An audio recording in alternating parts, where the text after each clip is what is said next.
Hey everyone, it's now the 1st of February 2023. Today is Wednesday, and I gave all morning drawing out that wood, drawing out the timber, filling the van, heading off tomorrow to just getting ready, heading off tomorrow to Derryconnell over the recycling centre with all my timber. And God save us, like I wouldn't be the fittest person in the world.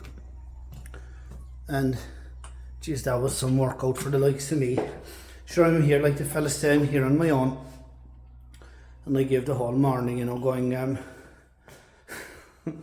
talking to myself and saying, don't ever work for McAlpine, Pyburn or John Lang. I just wanted to show you this. I have took up all the timber floors yesterday, and you see under the timber floors are all these tiles. So they're next. They put the timber floor, the floating floor, down on top of the tiles with underlaying stuff. So they're next. Done a pile of ripping. Took Granddad's settle out of here. He had a lovely settle there that he used to spend, especially when he got older, he used to spend a lot of time on top of it. I thought I'd be able to take it out and save it, but it was nailed, screwed and glued, and Jesus, there was no way. It just broken me. I won't take you out there and show you that little conservatory. There was a pile of timber there. I just stripped that. That's in an awful mess at the moment, but anyway, that's it. I'm getting there. I suppose the next week now I'll be finishing with the timber. There's the utility room, the garage, and I have a lot of timber up above, and there's still some of the deck left out the back. So I'll only be here a few hours now tomorrow after I go to the dump. So and then my shop will be open on Friday, Saturday, Sunday, Monday, because it's a bank holiday weekend. It's the first St. Bridget's bank holiday weekend. And the kitchen, a lovely woman, actually, I don't know, was I telling you that? This lovely woman came there. She bought a few things off me, the stove and a few things that way. And here she's doing up a house on a budget. A lovely woman. So she was asking about the kitchen and she wanted to buy it. And I said, no, do you know what? I said, if I can get it out in one piece, I'll give it to you for nothing. And my mother would be delighted with that, to think that her kitchen went on. And this woman is a lovely woman as well, and she'll have the use of it, because my poor old mother, that's the original worktop going back to 1978 or 9. The cabinets and the doors, the frames are the same, but all the doors were changed out and stuff. That's all oak. That was my father. Oak for life, old boy, oak for life. And I suppose they never had a whole pile, and then when they got a few pound, got money and stuff, oak was always seen long ago as being the best you could buy. And sure, the poor man, he went oak mad. In actual fact, we sent him away in an oak coffin. But that's when I went the next thing. And anyway, I must get the timber finished, so that'll be kind of next week. I'm hoping by next Thursday that I'll be out of wood.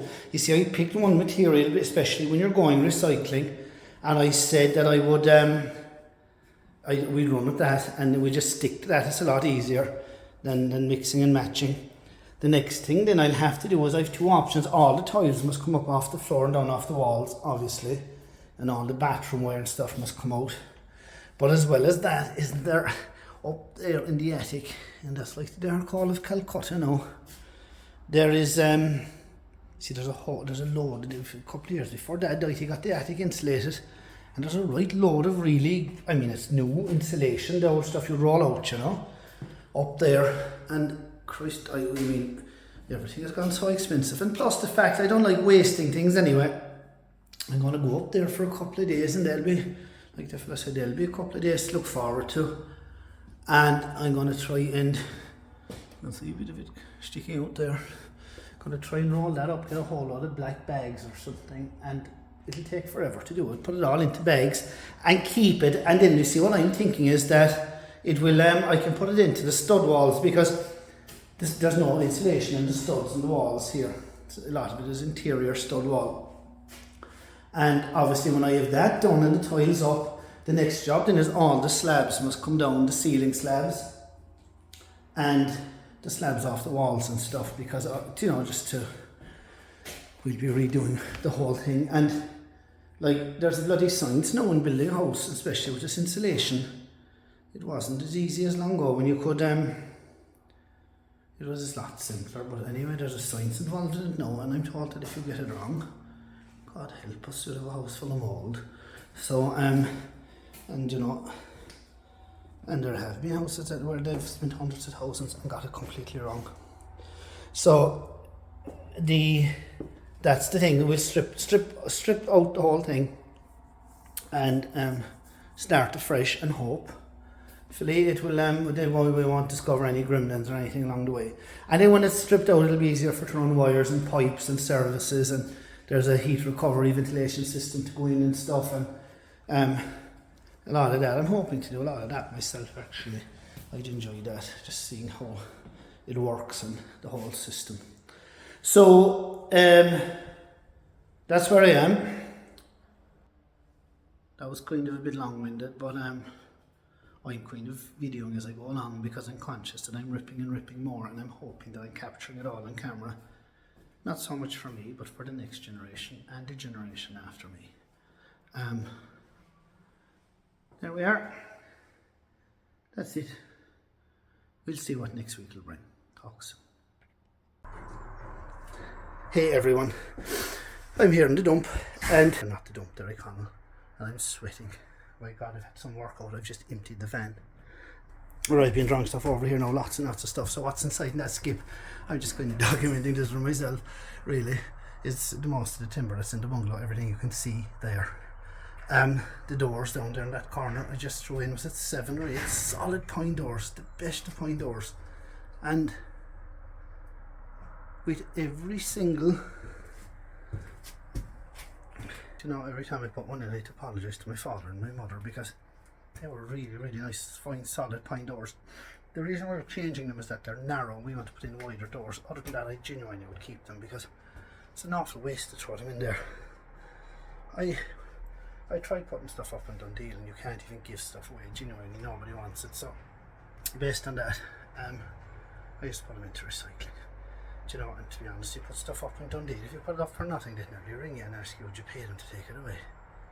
God almighty, there's some muppets involved in that, watching that, or sorry, but I put stuff up in Dundee and it's for nothing. So if it's 20 or 30 euro, like for couches and stuff, and there's the price negotiable. You know, like you put something up for 20 euro, that's worth 200, and they want to know, is the price negotiable? Oh. Anyway, that's my rant for today. But anyway, I wanted to just get that on what's there. The doors and all the wonderful stuff, the wardrobes, everything. And like I say, I had to apologise to my mum and dad. I'm so sad to be doing that, to be putting it out like that. But that's what it is. The next generation must go on and do their own thing. And maybe in another 30 or 40 years, my kids are the next generation. The vibrants will be over here throwing our stuff out. So that's it for now.